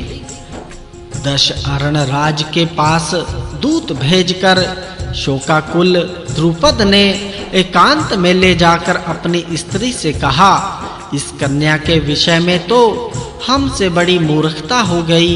अब हम क्या करेंगे? शिखंडी के विषय में अब सबको शंका हो रही है कि यह कन्या है। यही सोचकर दशअरणराज ने भी ऐसा समझा है कि मुझे धोखा दिया गया, इसीलिए अब वह अपने मित्र और सेना के साथ मेरा नाश करने के लिए आ रहा है। अब तुम्हें जिसमें हित दिखाई देता हो वह बात बताओ, मैं वैसा ही करूंगा। तब रानी ने कहा, सत्य पुरुषों ने देवताओं का पूजन करना संपत्तिशालियों के लिए भी श्रेयस्कर माना है। फिर जो दुख के समुद्र में गोते खा रहा हो उसकी तो बात ही क्या है। इसीलिए आप देवाराधना के लिए ही ब्राह्मणों का पूजन करें और मन में ऐसा संकल्प करें कि दशअरणराज युद्ध किए बिना ही लौट जाए। फिर देवताओं के अनुग्रह से यह सब काम ठीक हो जाएगा। देवताओं की कृपा और मनुष्य का उद्योग ये दोनों जब मिल जाते हैं तो कार्य पूर्णतः सिद्ध हो जाता है। और यदि इनमें आपस में विरोध रहता है तो सफलता नहीं मिलती। अतः आप मंत्रियों के द्वारा नगर के शासन का सुप्रबंध कर देवताओं का यथेष्ट पूजन कीजिए। अपने माता-पिता को इस प्रकार बात करते और शोकाकुल होते देखकर शिखंडनी भी लज्जित सी होकर सोचने लगी कि ये दोनों मेरे ही कारण दुखी हैं। इसीलिए उसने अपने प्राण त्यागने का निश्चय किया। यह सोचकर वह घर से निकलकर एक निर्जन वन में चली गई। इस वन की रक्षा स्थूवाणकरण नाम का एक समृद्धिशाली यक्ष करता था। वहां उसका एक भवन भी बना हुआ था। शिखंडनी उसी वन में चली गई। उसने बहुत समय तक निराहार रहकर अपने शरीर को सुखा डाला। एक दिन स्थूण अकर्ण ने उसे दर्शन देकर पूछा, हे कन्ये, तेरा यह अनुष्ठान किस उद्देश्य से है? तू मुझे अभी बता, मैं तेरा काम कर दूंगा। शिखंडिनी ने बार-बार कहा कि तुमसे मेरा काम नहीं हो सकेगा, किंतु यक्ष ने यही कहा कि मैं उसे बहुत जल्द कर दूंगा। मैं कुबेर का अनुचर हूँ और वर देने के लिए ही आया हूँ। तुझे जो कहना हो वह कह दे, मैं तुझे ना देने योग्य वस्तु भी दे दूंगा। तब शिखंडिनी ने अपना सारा वृत्तांत स्थूण अकर्ण से कह दिया और कहा कि तुमने मेरा दुख दूर करने की प्रतिज्ञा की है, अतः ऐसा करो कि मैं तुम्हारी कृपा से एक सुंदर पुरुष बन जाऊं। जब तक दशअण राज मेरे नगर तक पहुँचे, उससे पहले ही तुम मुझ पर यह कृपा कर दो। यक्ष ने कहा, तुम्हारा यह काम तो हो जाएगा, किंतु इसमें एक शर्त है।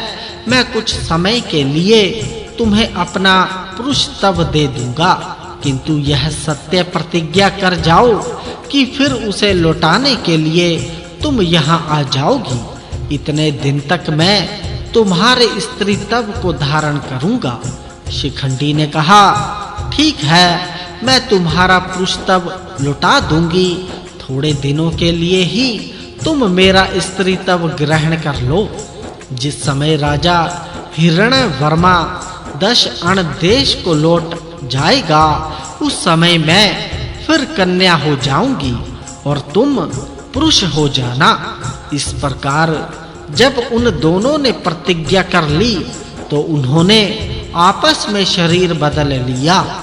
स्थूण अकर्ण यक्ष ने स्त्री तब धारण कर लिया और शिखंडी को यक्ष का ददीप्यमान रूप प्राप्त हो गया। इस प्रकार पुरुष तब पाकर शिखंडी बड़ा प्रसन्न हुआ और पंचाल नगर में अपने पिता के पास चला आया। यह घटना जैसे-जैसे हुई थी, वह सब वृत्तांत उसने द्रुपद को सुना दिया। इससे द्रुपद को बड़ी प्रसन्नता हुई। उन्हें और उनकी स्त्री को भगवान शंकर जी की बात याद हो आई। तब उन्होंने दशअण राज के पास दूत भेजकर कहलाया, आप स्वयं मेरे यहाँ आइए और देख लीजिए कि मेरा पुत्र पुरुष ही है। किसी व्यक्ति ने आपसे जो झूठी बात कही है वह मानने योग्य नहीं है। राजा द्रुपद का संदेश पाकर दशअण राज ने शिखंडी की परीक्षा के लिए कुछ युवतियों को भेजा।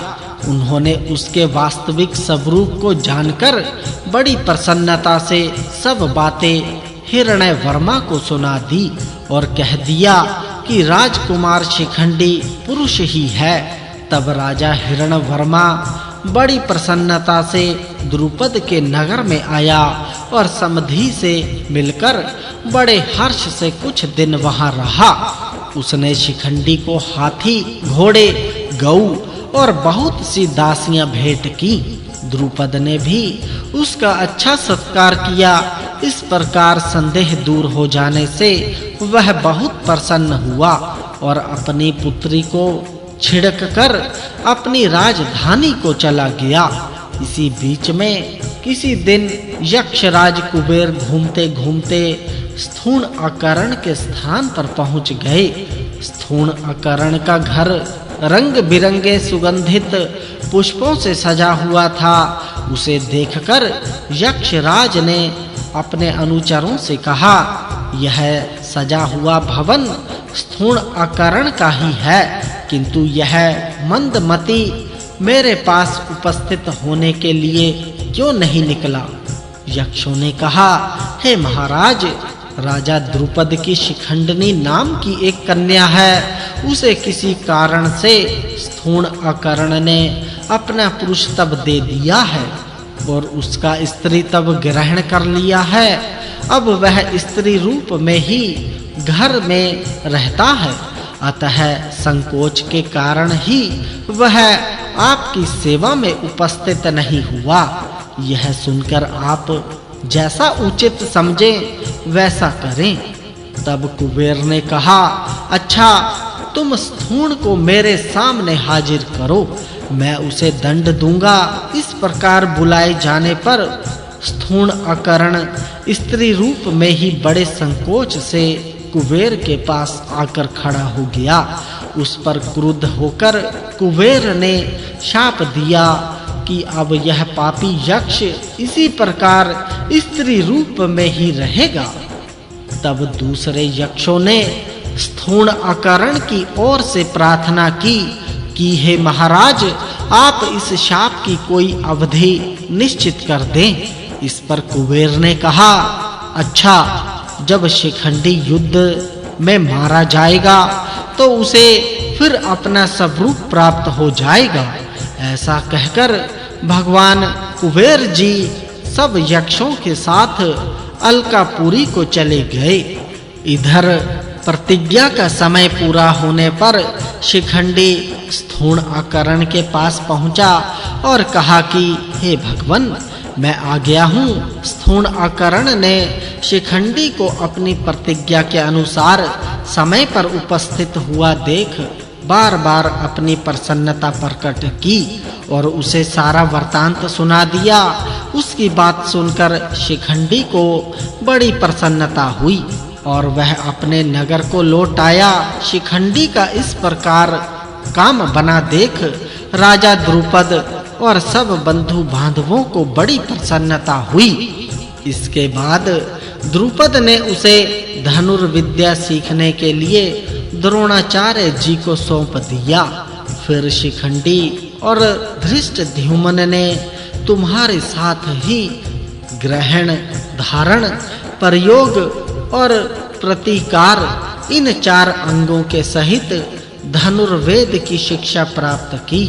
मैंने मूर्ख, बहरे और अंधे से दिख पड़ने वाले जो गुप्तचर इन द्रुपद के पास नियुक्त कर रखे थे, उन्होंने ही मुझे ये सब बातें बताई हैं। हे राजन, इस प्रकार यह द्रुपद का पुत्र महारथी शिखंडी पहले स्त्री था और पीछे पुरुष हो गया है।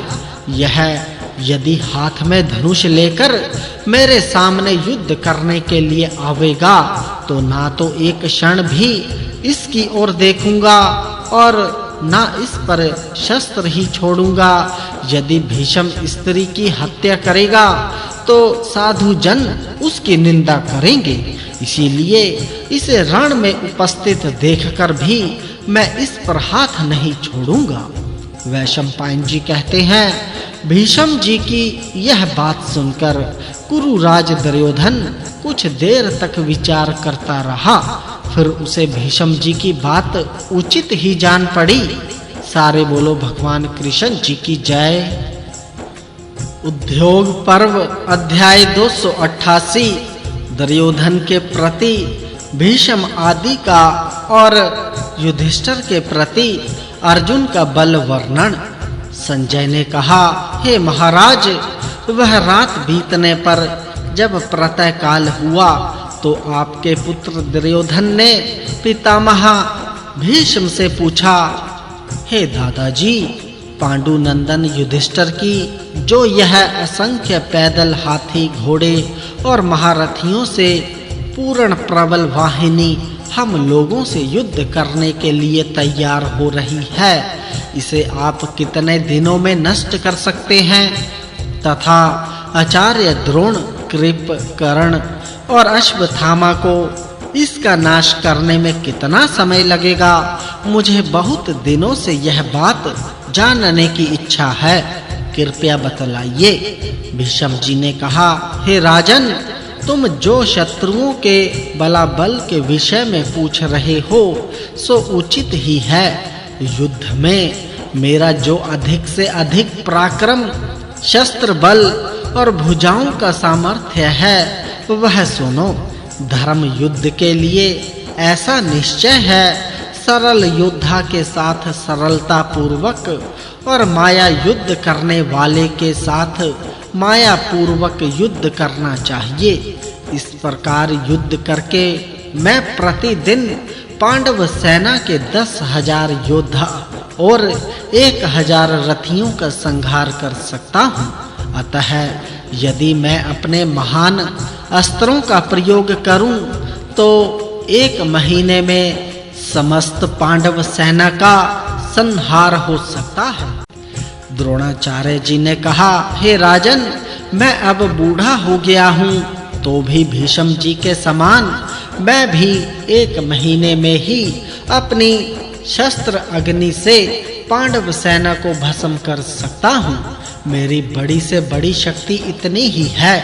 कृपाचार्य जी ने 2 महीने में और अश्वत्थामा ने 10 दिन में संपूर्ण पांडव दल का संहार करने की अपनी शक्ति बताई, किंतु कर्ण ने कहा, मैं 5 दिन में ही सारी सेना का सफाया कर दूंगा। कर्ण की यह बात सुनकर भीष्म जी खिलखिलाकर हंस पड़े और कहा, हे राधा पुत्र, जब तक रणभूमि में तेरे सामने श्री कृष्ण जी के सहित अर्जुन रथ में बैठकर नहीं आता, तभी तक तू इस प्रकार अभिमान में भरा हुआ है। उसका सामना होने पर क्या तू इस प्रकार मनमाना बकवाद कर सकेगा? जब कुंती नंदन महाराज युधिष्ठिर ने यह समाचार सुना तो उन्होंने भी अपने भाइयों को बुलाकर कहा, हे भाइयों, आज कौरवों की सेना में मेरे जो गुप्तचर हैं उन्होंने वहां का सवेरे का ही यह समाचार भेजा है। दुर्योधन ने भीष्म जी से पूछा था कि आप पांडवों की सेना का कितने दिनों में संहार कर सकते हैं। इस पर उन्होंने कहा, 1 महीने में। द्रोणाचार्य ने भी उतने ही समय में नाश करने की अपनी शक्ति बताई। कृपाचार्य जी ने अपने लिए इससे दूना समय बताया। अश्वत्थामा ने कहा, मैं 10 दिन में यह काम कर सकता हूँ। तथा जब कर्ण से पूछा गया तो उसने 5 दिन में सारी सेना का संहार कर सकने की बात कही। अतः हे अर्जुन, अब मैं भी इस विषय में तुम्हारी बात सुनना चाहता हूँ। तुम कितने समय में सब शत्रुओं का संहार कर सकते हो? युधिष्ठिर के इस प्रकार पूछने पर अर्जुन ने श्री कृष्ण जी की ओर देखकर कहा, मेरा तो ऐसा विचार है कि श्री कृष्ण जी की सहायता से मैं अकेला ही केवल एक रथ पर चढ़कर क्षण भर में देवताओं के सहित तीनों लोक और भूत भविष्य वर्तमान सभी जीवों का प्रलय कर सकता हूँ। पहले किरात वेशधारी भगवान शंकर जी के साथ युद्ध होते समय उन्होंने मुझे जो अत्यंत प्रचंड पाशुपता अस्त्र दिया था वह मेरे ही पास है। भगवान शंकर जी प्रलय काल में संपूर्ण जीवों का संहार करने के लिए इसी अस्त्र का प्रयोग करते हैं। इसे मेरे सिवा ना तो भीष्म जानते हैं और ना द्रोण, कृप या अश्वत्थामा को ही इसका ज्ञान है। फिर कर्ण की तो बात ही क्या है। तथापि इन दिव्य अस्त्रों से संग्राम भूमि में मनुष्यों को मारना उचित नहीं है। हम तो सीधे-सीधे युद्ध से ही शत्रुओं को जीत लेंगे। इसी प्रकार आपके सहायक ये अन्य वीर भी पुरुषों में सिंह के समान हैं। ये सभी दिव्य अस्त्रों के ज्ञाता और युद्ध के लिए उत्सुक हैं। इन्हें कोई जीत नहीं सकता। ये रणगण में देवताओं की सेना का भी संहार कर सकते हैं। शिखंडी, युयुधान, धृष्टद्युम्न, भीमसेन, नकुल, सहदेव, युधामन्यु, उत्मोजा, विराट, द्रुपद, शंख, घटोत्कच, उसका पुत्र अंचन पर्वा, अभिमन्यु और द्रौपदी के 5 पुत्र तथा स्वयं आप भी तीनों लोकों को नष्ट करने में समर्थ हैं। इसमें संदेह नहीं कि यदि आप क्रोध पूर्वक किसी की ओर देख भी देंगे तो वह तत्काल नष्ट हो जाएगा। सारे बोलो भगवान शंकर जी की जय। उद्योग पर्व अध्याय 289। कौरव और पांडव सेनाओं का युद्ध भूमि के लिए प्रस्थान। वैशंपायन जी कहते हैं, हे राजन, थोड़ी ही देर में स्वच्छ प्रभात हुआ।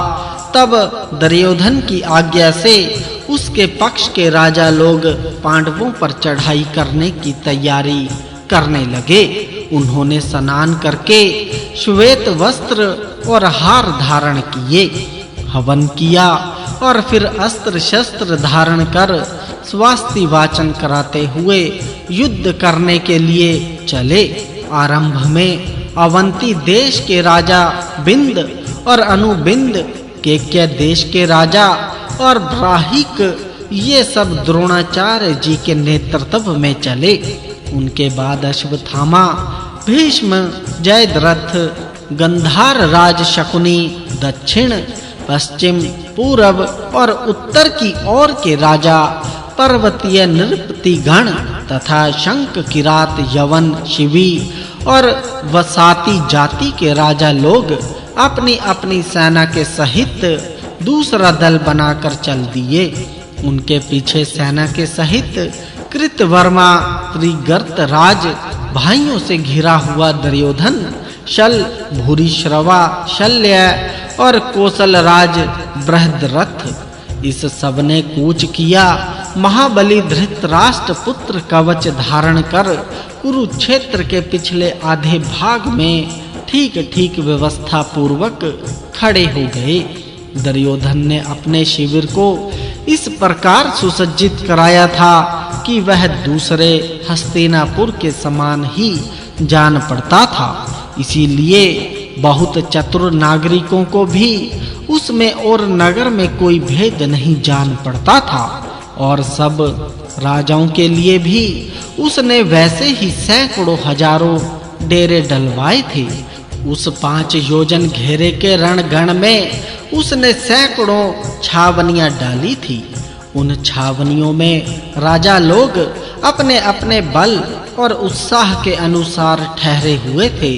राजा दुर्योधन ने उन आए हुए राजाओं को उनकी सेना के सहित सब प्रकार की उत्तम भक्ष्य और भोज्य सामग्री देने का प्रबंध किया था। वहां जो व्यापारी और दर्शक लोग आए थे, उन सब की भी वह विधिवत देखभाल करता था। इसी प्रकार महाराज युधिष्ठिर ने भी धृष्टद्युम्न आदि वीरों को रणभूमि में चलने की आज्ञा दी। उन्होंने राजाओं के हाथी, घोड़े, पैदल और वाहनों के सेवक तथा शिल्पियों के लिए अच्छी से अच्छी भोजन सामग्री देने का आदेश दिया।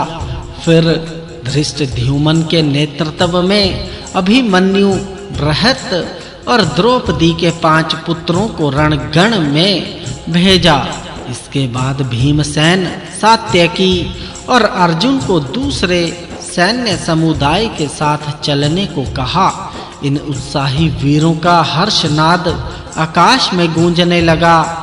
इन सब के पीछे विराट, द्रुपद तथा दूसरे राजाओं के साथ वे स्वयं चले। उस समय धृष्टद्युम्न की अध्यक्षता में चलती हुई वह पांडव सेना भरी हुई गंगा जी के समान मंद गति से चलती दिखाई देती थी। थोड़ी दूर जाकर राजा युधिष्ठिर ने धृतराष्ट्र के पुत्रों को भ्रम में डालने के लिए अपनी सेना का दोबारा संगठन किया। उन्होंने द्रौपदी के पुत्र अभिमन्यु, नकुल, सहदेव और समस्त वीरों को 10,000 घुड़सवार, 2,000 गजारोही, 10,000 पैदल और 500 रथियों के साथ भीमसेन के नेतृत्व में पहला दल बनाकर चलने की आज्ञा दी। बीच के दल में विराट, जैतसेन तथा पंचाल राजकुमार युधामन्यु और उत्मोजा को रखा। इसके पीछे मध्यम भाग में ही श्री कृष्ण जी और अर्जुन जी चले। उनके आगे पीछे सब और 20,000 घुड़सवार 5000 गजारोही तथा अनेकों रथी और पैदल धनुष, खड़ंग, गदा एवं तरह-तरह के अस्त्र लिए चल रहे थे। जिस सैन्य समुद्र के बीच में स्वयं राजा युधिष्ठिर थे, उसमें अनेकों राजा लोग उन्हें चारों ओर से घेरे हुए थे। महाबली सात्यकी भी लाखों रथियों के साथ सेना को आगे बढ़ाए ले जा रहा था। पुरुष श्रेष्ठ छत्रदेव और ब्रह्मदेव सेना के जघन स्थान की रक्षा करते हुए पिछले भाग में चल रहे थे। इनके सिवा और भी बहुत से छकड़े, दुकानें, सवारियां तथा हाथी, घोड़े आदि सेना के साथ थे। उस समय उस रण क्षेत्र में लाखों वीर बड़ी उमंग से भैरी और शंखों की ध्वनि कर रहे थे। उद्योग पर्व संपूर्ण हुआ। सारे बोलो भगवान कृष्ण जी की जय। श्री गणेशाय नमः। संक्षिप्त महाभारत भीष्म पर्व अध्याय 290 शिविर स्थापन तथा युद्ध के नियमों का निर्णय।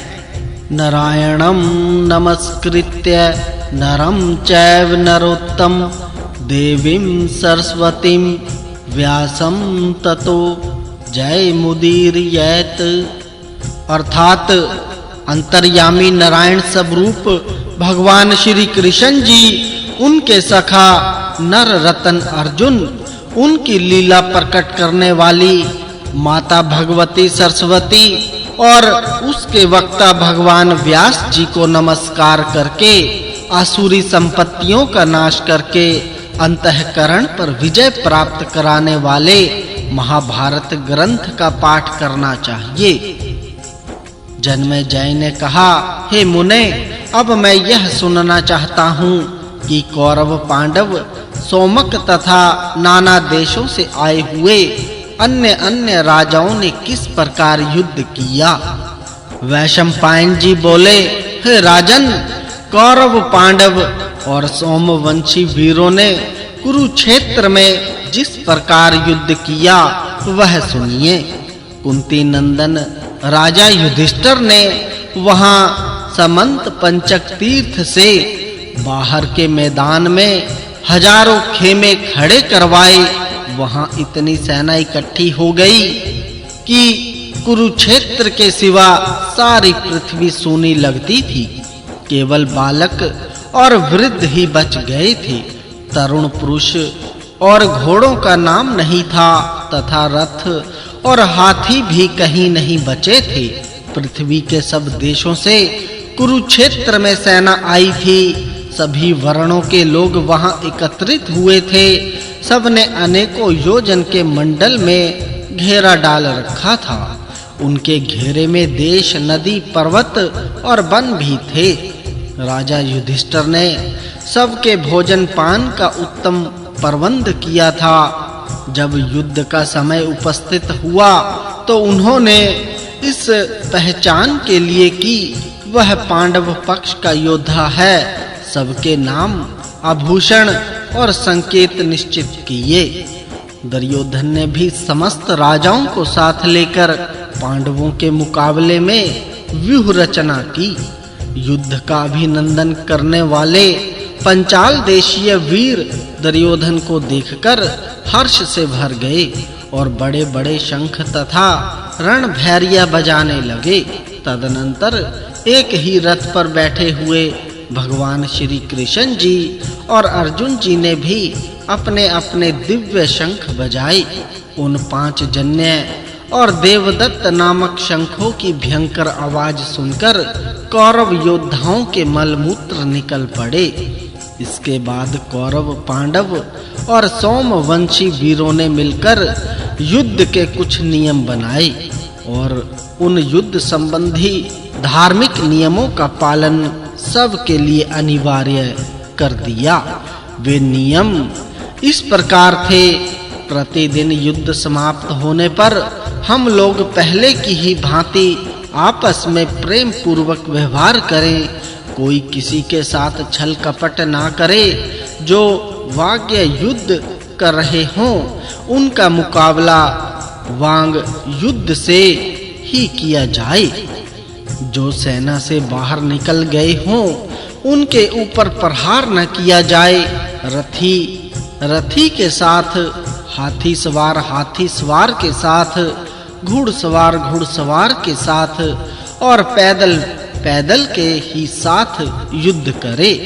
जो जिसके योग्य हो, जिसके साथ युद्ध करने की उसकी इच्छा हो, वह उसी के साथ युद्ध करे। जिसका जैसा उत्साह और बल हो, उसके अनुसार ही वह लड़े। विपक्षी को पुकारकर सावधान करके प्रहार किया जाए। जो प्रहार न होने का विश्वास करके बेखबर हो अथवा भयभीत हो, उस पर आघात न किया जाए। जो किसी एक के साथ युद्ध कर रहा हो, उस पर दूसरा कोई शस्त्र न छोड़े।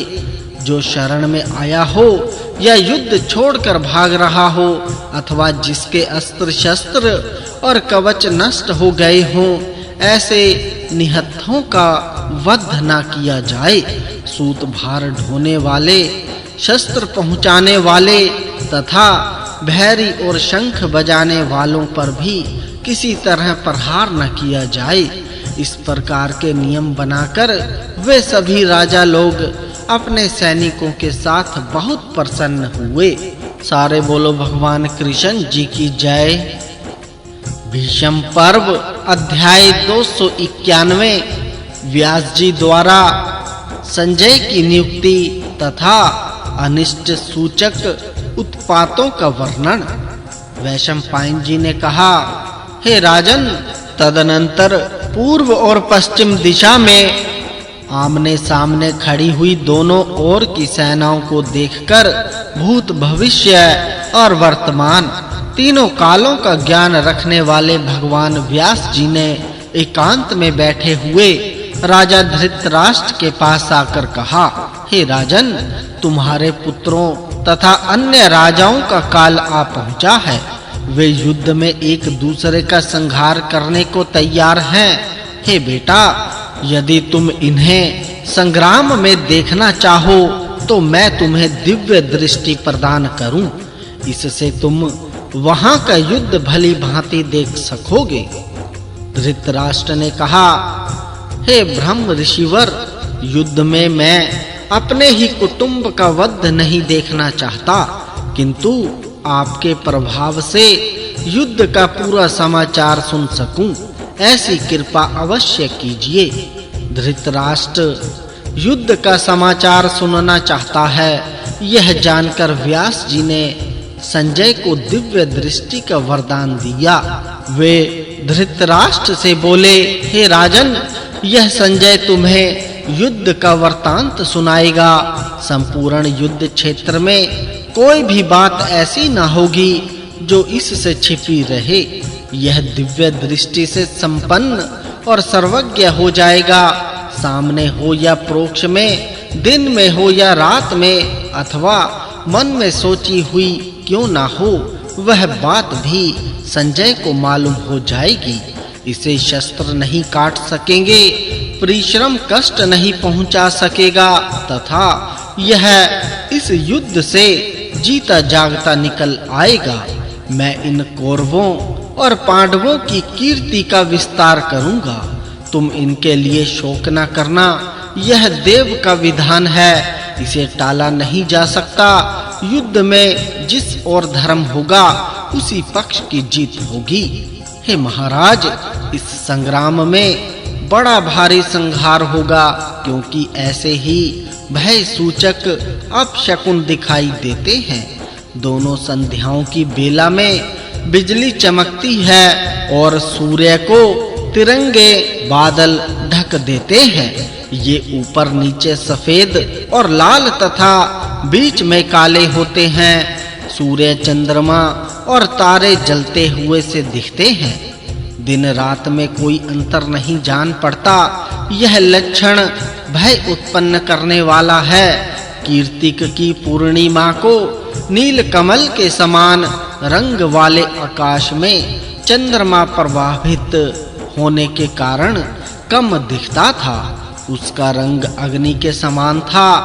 इससे यह सूचित होता है कि अनेकों शूरवीर राजा और राजकुमार युद्ध में प्राण त्याग कर पृथ्वी पर शयन करेंगे। प्रतिदिन सूअर और बिलाव लड़ते हैं और उनका भयंकर नाद सुनाई पड़ता है।